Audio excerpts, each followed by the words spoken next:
Assalamualaikum warahmatullahi wabarakatuh. Sebelumnya perkenalkan, nama saya Anasya Putri Pradina, mahasiswa Pendidikan Sosiologi Universitas Negeri Jakarta.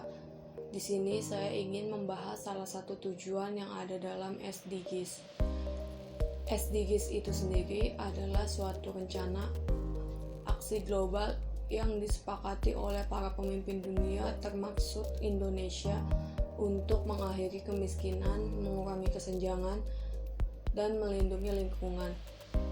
SDGs berisi 17 tujuan dan 169 target yang diharapkan dapat dicapai pada tahun 2030. Salah satu tujuannya adalah tentang pendidikan bermutu. Pendidikan bermutu ini bermaksud memastikan pendidikan inklusif dan berkualitas setara, serta mendukung kesempatan belajar seumur hidup bagi semuanya. Salah satu targetnya adalah memastikan bahwa semua anak perempuan dan laki-laki menyelesaikan pendidikan primer dan sekunder yang gratis, setara, dan berkualitas yang mengarah pada hasil belajar yang relevan dan efektif. Di Indonesia sendiri ada Undang-Undang Nomor 20 Tahun 2003 tentang Sistem Pendidikan Nasional, dan secara nasional wajib belajar pendidikan dasar di Indonesia adalah 9 tahun, di mana usia 7-12 tahun untuk program 6 tahun di sekolah dasar dan usia 12-15 tahun untuk program 3 tahun di sekolah menengah. Sehubung dengan salah satu target pendidikan bermutu dalam SDGs adalah menyelesaikan pendidikan primer dan sekunder secara gratis, pada tahun 2014 Indonesia meluncurkan pertama kali program Indonesia Pintar atau PIP. Program ini menyasar masyarakat usia sekolah mulai usia 6 tahun hingga usia 21 tahun yang berasal dari keluarga tidak mampu. Program yang diberikan berupa bantuan uang tunai yang digunakan untuk membiayai kebutuhan pribadi siswa bersekolah, sehingga meringankan beban orang tua dalam pembelian peralatan sekolah, seperti seragam, buku, tas, sepatu, dan kebutuhan lainnya seperti biaya transportasi dari tempat tinggal ke sekolah. Penerima PIP di jenjang SD mendapatkan bantuan dana sebesar Rp450.000 per tahun, jenjang SMP sebesar Rp750.000 per tahun, dan jenjang SMA atau SMK sebesar Rp1.000.000 per tahun. Penerima bantuan dana PIP disalurkan melalui Kartu Indonesia Pintar, yang mana kartu tersebut bisa digunakan sebagai ATM untuk mempermudah segala transaksi kebutuhan, terutama kebutuhan untuk bersekolah. Menurut Permendikbud Nomor 19 Tahun 2016 tentang Program Indonesia Pintar Pasal 2, PIP bertujuan untuk meningkatkan akses bagi anak usia 6 sampai dengan usia 21 tahun untuk mendapatkan layanan pendidikan sampai tamat satuan pendidikan menengah, dalam rangka mendukung pelaksanaan pendidikan menengah rintisan wajib belajar 12 tahun.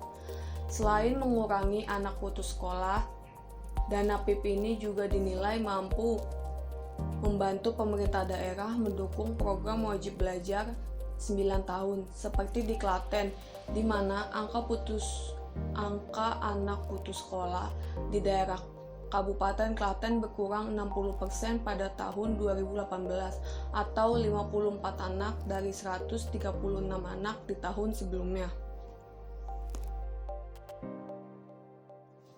Menurut Doni Kusuma, seorang pengamat pendidikan, ada 3 hal yang harus diperhatikan pemerintah dalam mewujudkan wajib belajar 12 tahun di Indonesia, yaitu sisi legitimasi, sisi praktik, dan sisi konsep dasar.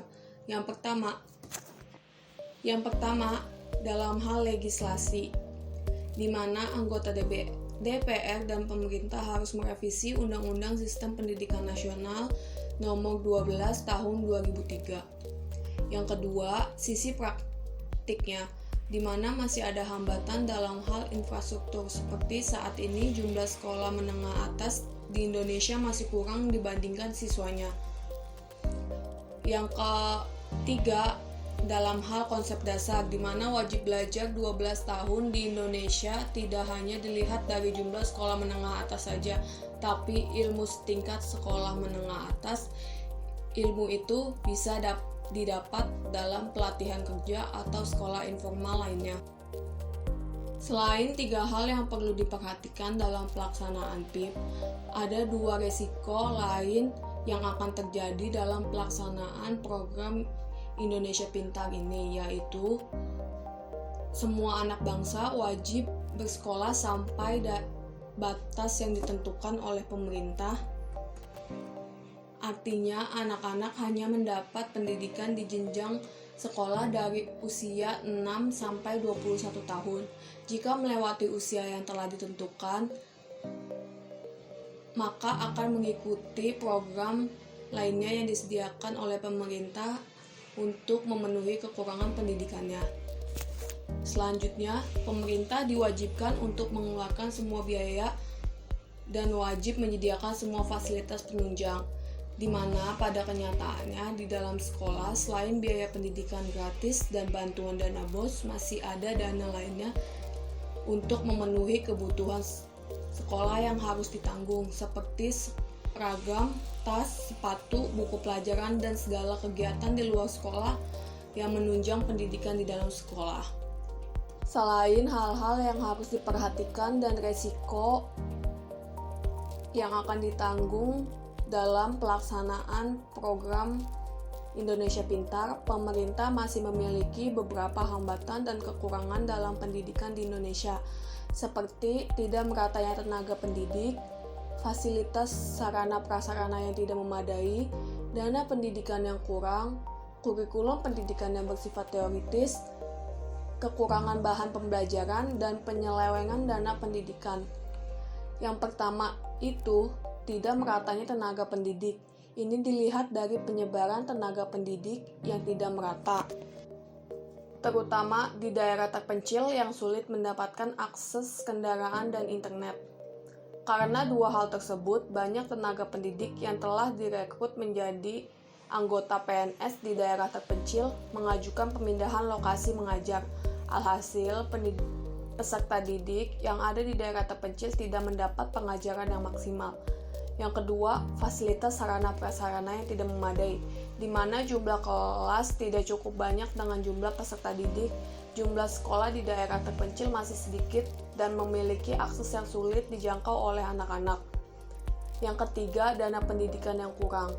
Meskipun pemerintah sudah menghilangkan biaya pendidikan dari SD sampai SMA, tetapi pada dasarnya masih saja ada dana informal yang harus dikeluarkan para murid. Yang keempat, kurikulum pendidikan yang bersifat teoritis, karena di Indonesia masih banyak guru yang memberikan pembelajaran secara teori daripada praktik di lapangan. Yang kelima, kekurangan bahan pendidikan. Ini dilihat dari bahan-bahan atau buku-buku pelajaran atau pembelajaran yang ada di perpustakaan. Yang keenam, penyelewengan dana pendidikan oleh oknum-oknum tertentu, di mana dana pendidikan tersebut tidak secara utuh diterima oleh sekolah. Kesimpulan dalam pembahasan kali ini tentang tujuan pendidikan bermutu dalam SDGs yang mentargetkan semua anak perempuan dan laki-laki menyelesaikan pendidikan primer dan sekunder yang gratis, setara, dan berkualitas yang mengarah pada hasil belajar yang relevan dan efektif. Di Indonesia, untuk menyelesaikan pendidikan primer dan pendidikan sekunder secara gratis sudah terrealisasikan dalam bentuk program Indonesia Pintar, wajib belajar 12 tahun gratis. Program yang memberikan bantuan uang tunai yang digunakan untuk membiayai kebutuhan pribadi siswa bersekolah, seperti seragam, buku, tas, sepatu, dan kebutuhan lainnya seperti biaya transport dari tempat tinggal ke sekolah. Karena program tersebut dapat mengurangi tingginya angka anak putus sekolah, tetapi Pada kenyataannya, program ini baru berjalan dan masih memiliki banyak hal yang harus diperhatikan pemerintah agar lebih memaksimalkan dalam pelaksanaan program wajib belajar 12 tahun secara gratis, seperti jumlah tenaga pendidik yang harus disebarkan secara merata melalui kontrak kerja, terutama untuk tenaga pendidik daerah terpencil, memperbaiki sarana prasarana sekolah dan memenuhi bahan-bahan pembelajaran lebih efektif, serta meningkatkan potensi dan kualitas tenaga pendidik secara maksimal. Sekian penjelasan dari saya tentang SDGs, tujuan pendidikan bermutu. Semoga penjelasan saya dapat dipahami dengan mudah. Terima kasih. Wassalamualaikum warahmatullahi wabarakatuh.